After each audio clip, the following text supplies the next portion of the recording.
बागेश्वर धाम के धीरेन्द्र शास्त्री एक हिंदू एकता यात्रा निकाल रहे हैं। मगर प्रॉब्लम वो नहीं है दोस्तों।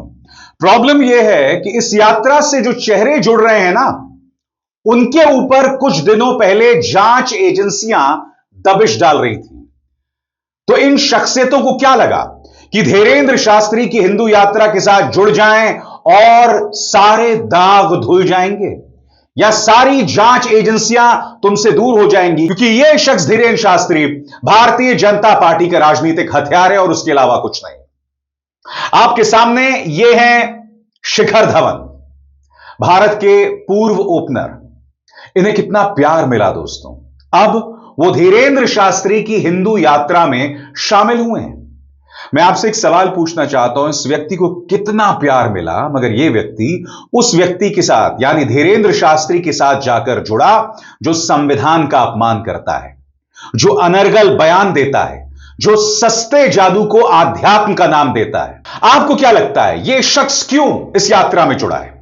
इत्तेफाकन इस यात्रा में जुड़ने से ठीक 24 घंटे पहले प्रवर्तन निदेशालय ने, ईडी ने एक फ्रॉड के मामले में, इलीगल बेटिंग के मामले में इनकी 5 करोड़ की संपत्ति जब्त कर दी। मैं मजाक नहीं कर रहा हूं दोस्तों।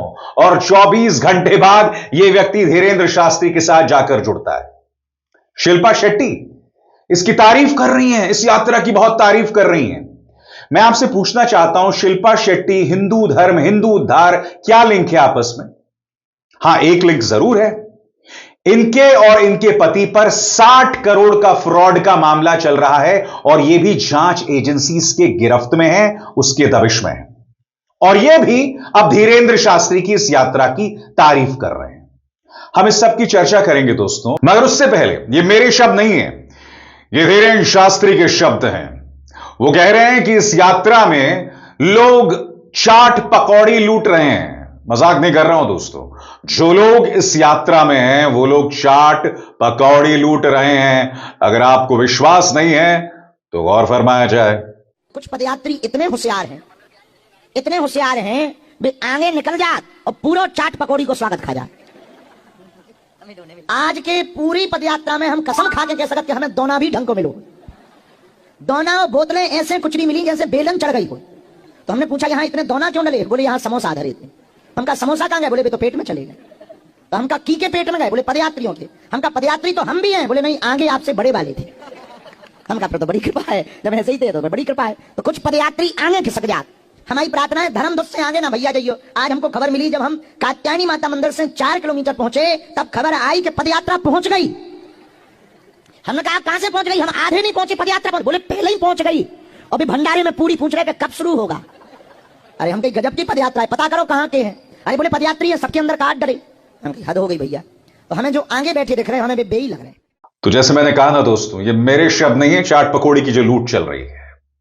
इससे पहले कि हम धीरेन्द्र शास्त्री की इस सो कॉल्ड हिंदू एकता यात्रा या सनातन यात्रा, ये जो भी यात्रा है उसकी हम चर्चा करें, मैं आपके सामने एक और वीडियो पेश करना चाहता हूं। ये देखिए, यहां पर आप आसाराम को देख सकते हैं।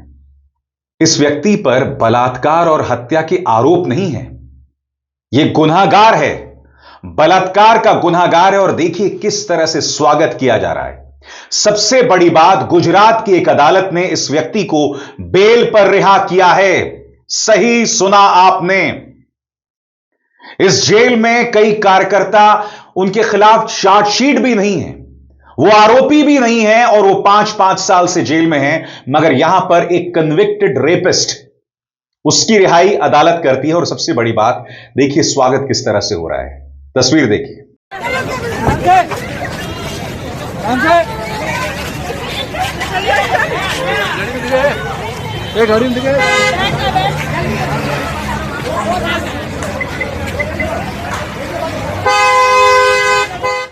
आज इस कार्यक्रम को देखने वाले तमाम लोगों से मैं एक सवाल पूछना चाहता हूं, क्या इससे हिंदू धर्म का सम्मान बढ़ रहा है? मैं फिर आपसे पूछना चाहता हूं, एक ऐसे दोहरे मापदंड है जहां बलात्कार का आरोपी नहीं, बलात्कार का गुनहगार, उसे सराखों पर बिठाकर इस तरह से स्वागत किया जा रहा है। क्योंकि आप जानते हैं एक और बलात्कारी है जिसका नाम है राम रहीम। भारतीय जनता पार्टी सरकार इस व्यक्ति को बार बार पैरोल पर रिहा करती है। यह हकीकत है या नहीं है, बताइए। और ऐसा क्यों हो रहा है, मैं आपसे पूछना चाहता हूं। क्या इससे हिंदू धर्म का सम्मान बढ़ रहा है? और सबसे बड़ी बात, धीरेन्द्र शास्त्री की एक सनातन यात्रा निकल पड़ी है जिसका भारतीय जनता पार्टी खुलकर समर्थन कर रही है। और इसके समर्थन में कौन कौन आए हैं? मौजूदा भारतीय क्रिकेट टीम में खेलने वाले कुलदीप यादव, पुराने खिलाड़ी उमेश यादव, शिखर धवन और शिल्पा शेट्टी, और इसके अलावा कई लोग हैं जो इनके पक्ष में बोल रहे हैं। मगर मैं आपसे पूछना चाहता हूं, शिखर धवन के इस यात्रा में शामिल होने से हिंदुओं का रुतबा कैसे बढ़ेगा? क्योंकि मैं आपके सामने पढ़ के सुनाना चाहता हूं ईडी की यह report. ED headquarters has provisionally attached movable and immovable assets valued at 11.14 crore belonging to former Indian cricketers Suresh Raina and Shikhar Dhawan under PMLA 2002 in connection with endorsement of illegal betting app 1xBet. The attachment includes mutual fund investments worth 6.64 crore held in the name of Suresh Raina and an immovable property valued at 4.5 crores held in the name of Shikhar Dhawan. Shikhar Dhawan जो इस यात्रा में शामिल हुए हैं, उनकी 4.5 करोड़ की संपत्ति को जब्त कर लिया गया है। और देखिए उस यात्रा के दौरान सज्जन क्या कह रहे हैं। मैं बहुत खुश हूं कि मैं यहाँ पे आया हूँ, क्योंकि बागेश्वर जी की जो सोच है कि जाति पाति ऊंच नीच को हटाना मिटाना इधर से हमारे देश से और हिंदुत्व का और बढ़ाना है, तो बहुत खुशी है। और हाँ जी, बिल्कुल एकता में बहुत ताकत है और यही है कि हम सारे हिंदू जो हैं, हिंदू लोग हैं सारे, वो इकट्ठे हुए और खूब और स्ट्रांग बने और एक स्ट्रांग नेशन बने। और आगे बढ़ने से पहले एक जरूरी संदेश, मेरे कार्यक्रमों के लिए आप नोटिफिकेशन का इंतजार मत कीजिए, मेरे चैनल में जाइए और खुद जाकर कार्यक्रम देखिए और रहिए अपडेटेड। अब एक और तस्वीर देखिए दोस्तों, जैसे कि आप देख सकते हैं शिल्पा शेट्टी और उनके पति राज कुंद्रा हैं, और आप जानते हैं ये भी फंसे हुए हैं 60 करोड़ के फ्रॉड केस में।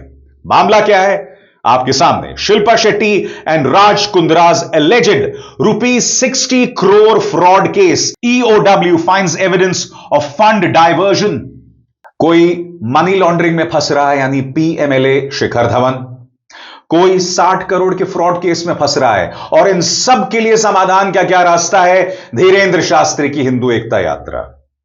मैं एक बात बता दूं दोस्तों, अगर ये लोग प्रेमानंद जी के पास जाते, मुरारी बापू के पास जाते, इनफैक्ट श्री श्री रविशंकर के पास भी जाते ना, मुझे कोई दिक्कत नहीं थी। क्योंकि देखिए श्री श्री रविशंकर भी इस सरकार के समर्थक जरूर हैं, उनके दोहरे मापदंड जरूर हैं, मगर कभी भी वो नफरत का प्रचार प्रसार नहीं करते जैसे कि धीरेन्द्र शास्त्री करते हैं।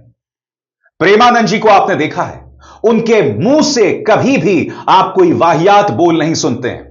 आपने मुरारी बापू की कथाओं को सुना होगा, उनके मुंह से कभी जहर नहीं निकलता।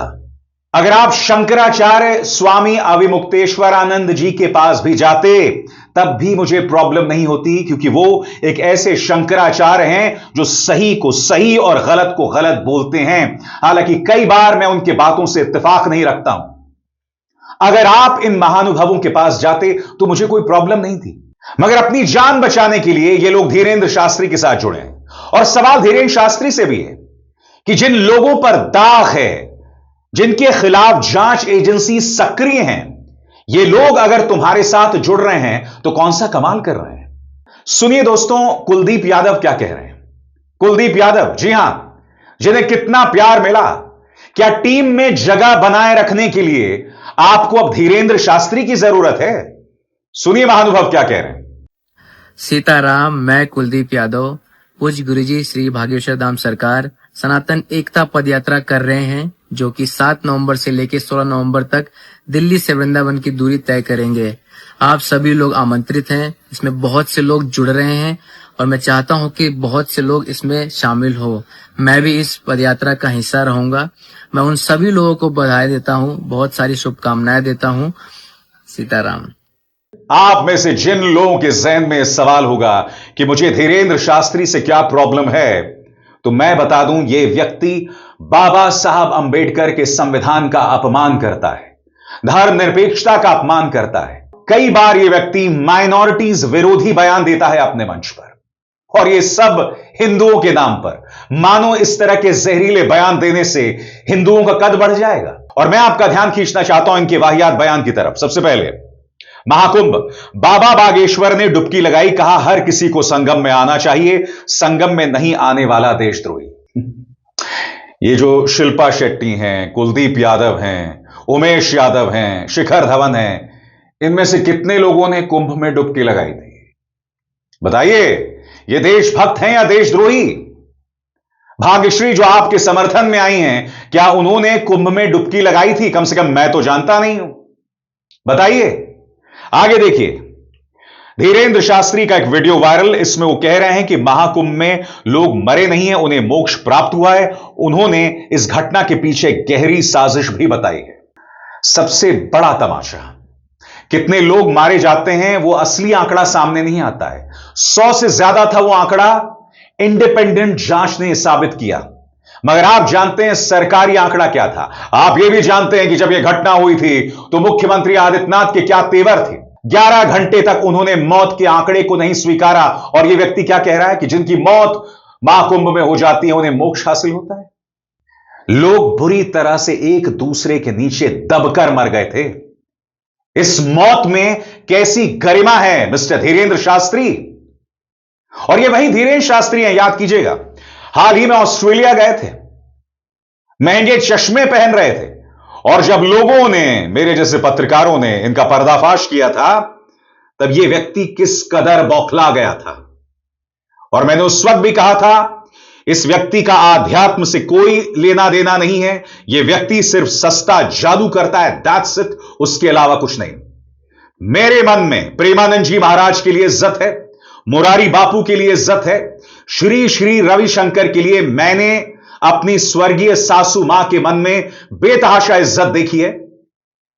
इन लोगों के प्रति मैं एक श्रद्धा भाव रखता हूं, मगर माफ कीजिएगा, इस शख्स के प्रति नहीं। इसके इसी तरह के बयानात सामने आए, और जैसे मैंने कहा, यह व्यक्ति सिर्फ और सिर्फ भारतीय जनता पार्टी का राजनीतिक हथियार है। इसका हिंदू उद्धार से कोई लेना देना नहीं है। आपकी स्क्रीन पर पंडित धीरेंद्र कृष्ण शास्त्री ने नई दिल्ली विधानसभा सीट में बीजेपी प्रत्याशी प्रवेश वर्मा के चुनाव प्रचार में उनका साथ दिया। एक और बयान, दिव्य भव्य महाकुंभ के खिलाफ बहुत बड़ा षड्यंत्र, हिंदुत्व की छवि खराब हो इसलिए रची गई थी भगदड़ की साजिश। भगदड़ क्यों हुई थी दोस्तों? प्रशासन की नाकामी, प्रशासन जिसका ध्यान सिर्फ वीआईपीज की तरफ था। आप सब जानते हैं महाकुंभ में गंदगी को लेकर क्या हालात थे। आप सब जानते हैं आम और खास के बीच का फर्क क्या था, और सरकार क्या करती रही। सरकार का सिर्फ एक मकसद था कि अपनी छवि को चमकाओ, बस। और छवि चमकाने के लिए इस तरह के लोग, यानी धीरेंद्र शास्त्री, काम आ रहे थे, जो ये बयान दे रहे थे कि साहब ये जो भगदड़ हुई है वो एक साजिश है। साजिश नहीं मिस्टर, यह लापरवाही है, प्रशासन की लापरवाही है। और मकसद क्या है कि आप और हम भेड़ बकरी की तरह इनके बहकावे में आ जाएं, इनके द्वारा दिखाए गए मार्ग पर चलें और सत्ता से सवाल ना करें। इनका सिर्फ यही मकसद है, उसके अलावा कुछ नहीं। इसलिए मैंने कहा दोस्तों, ये जो तमाम लोग उनके साथ जुड़ रहे हैं, क्या इनकी पृष्ठभूमि पर आपकी निगाह नहीं जाती? यह सवाल है दोस्तों, और सवाल पूछा जाएगा। अभिसार शर्मा को दीजिए इजाजत। नमस्कार।